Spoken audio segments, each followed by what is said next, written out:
Hello everyone, welcome to our channel. आज हम बात करने जा रहे हैं नेहरू रिपोर्ट के बारे में, जो कि अगस्त 1928 में दी गई थी बाय मोतीलाल नेहरू, जो कि एक कमेटी बनाई गई थी। उसके ये चेयरमैन थे। फरवरी 1928 में एक कमेटी बनी थी और इस कमेटी के चेयरमैन थे मोतीलाल नेहरू। इन्होंने अगस्त 1928 में जो नेहरू रिपोर्ट थी उसको पब्लिश किया था और इसके जो भी रिकमेंडेशन है वो सब हम इस वीडियो में डिटेल में डिस्कस करेंगे। उससे पहले अगर आप चैनल पर नए हैं तो चैनल को सब्सक्राइब करिए, वीडियो को लाइक करिए और ज़्यादा से ज़्यादा लोगों तक शेयर करिए।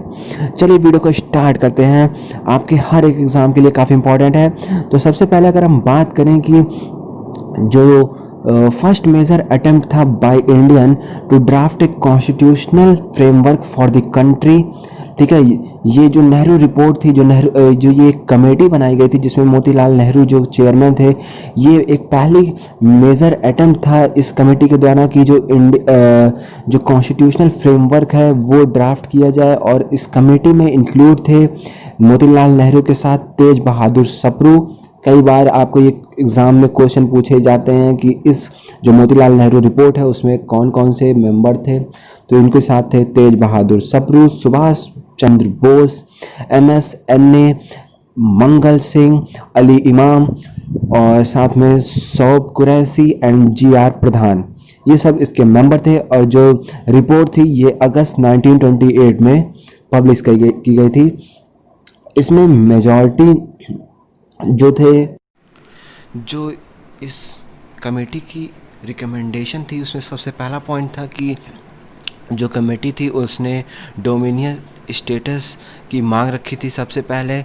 और इसके साथ ही साथ जो सेकंड पॉइंट है वो है कि रिजेक्शन ऑफ सेपरेट इलेक्टोरेट। जो सेपरेट इलेक्टोरेट की डिमांड जो मुस्लिम लीग ने रखी थी उसको रिजेक्ट किया था इसने। और साथ ही साथ इसने सेपरेट इलेक्टोरेट को जो रिजेक्ट किया था डिमांड को, उसके साथ ही साथ उसने ये भी कहा था कि हम जॉइंट इलेक्टोरेट को फेवर करते हैं, joint electorate with reservation of seat for Muslim where they are in minority. तो बेसिकली जहाँ पे मुस्लिम्स की माइनॉरिटी में होंगे वहाँ पे ये जॉइंट इलेक्टोरेट की व्यवस्था की जाए और उनको सीट्स में रिजर्वेशन मिले मुस्लिम को जहाँ पे वो माइनॉरिटी में हो। और इसके लिए ये इनकी रिकमेंडेशन थी। ये बिल्कुल नहीं चाहते थे कि इनके लिए सेपरेट इलेक्टोरेट हो। अगर सेपरेट इलेक्टोरेट का मतलब मैं आपको बता दूं कि बेसिकली जैसे अगर सपोज़ करिए कोई एक कॉन्स्टिट्यूंसी है, वहाँ पे वहाँ पे मुस्लिम मेंबर ही कैंडिडेट होगा और वहाँ पे केवल मुस्लिम ही उनको वोट करेंगे। ये होता है सेपरेट इलेक्टोरेट। और इसके अपोज थी नेहरू की जो रिकमेंडेशन थी नेहरू कमेटी की, उसमें सेपरेट इलेक्टोरेट को रिजेक्ट किया गया था। और जो थर्ड रिकमेंडेशन है वो है लिंग्विस्टिक प्रोविंसेस। बेसिकली जो नेहरू रिपोर्ट है वो चाहती थी कि language, on the basis of language जो भी प्रोविंस हों उनको डिवाइड किया जाए। कि जैसे आंध्र पीपल बोलते हैं उनको आंध्र प्रदेश में, जो तमिल पीपल हैं उनको तमिलनाडु में। तो इस तरीके से बेसिकली उन्होंने कहा था कि लैंग्वेज के हिसाब से प्रोविंसेस को डिवाइड किया जाए। और इसके साथ ही साथ जो फोर्थ रिकमेंडेशन दी थी वो ये थी कि 19 फंडामेंटल राइट्स दिए जाएंगे, ठीक है, जिसमें इंक्लूड होगा equal rights for women and right for unions and universal adult suffrage.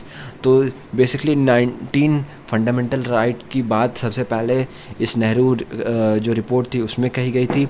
और अगर फिफ्थ पॉइंट बात करें तो रिस्पॉन्सिबल गवर्नमेंट हो सेंटर पे एंड इन प्रोविंसेस। तो जो कि आपके सेंटर और प्रोविंस दोनों में एक रिस्पॉन्सिबल गवर्नमेंट हो, इसकी बात रखी गई थी कि।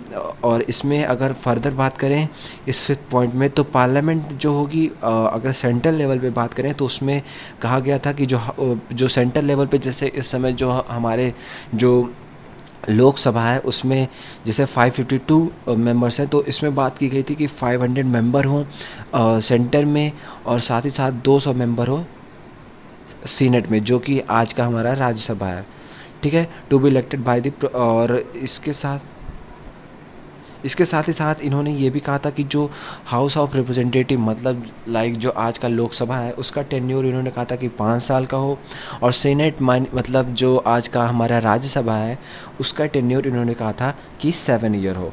ये इन्होंने बात रखी थी इस सेंट्रल गवर्नमेंट और प्रोविंसेस के बीच में। इसके साथ ही साथ इन्होंने ये भी कहा था कि जो सेंट्रल गवर्नमेंट है वो to be headed by governor general. जो गवर्नर जनरल होंगे वो सेंट्रल गवर्नमेंट को रन करेंगे, मतलब उसके हेड होंगे। और इसके साथ ही साथ इन्होंने जो प्रोविंशियल काउंसिल होगा उसे उसका टेन्योर कहा था 5 साल का, जो कि हेड करेंगे गवर्नर। और इसके बाद जो 6 पॉइंट है वो इसमें था कि full protection to culture and religious interest of Muslims.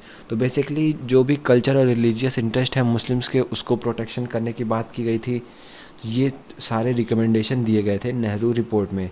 तो आपको अगर ये वीडियो पसंद आया हो तो इस वीडियो को ज़्यादा से ज़्यादा लोगों तक शेयर करिए, चैनल को सब्सक्राइब करिए और इस वीडियो को लाइक करना ना भूलिए। Thank you. जय हिंद।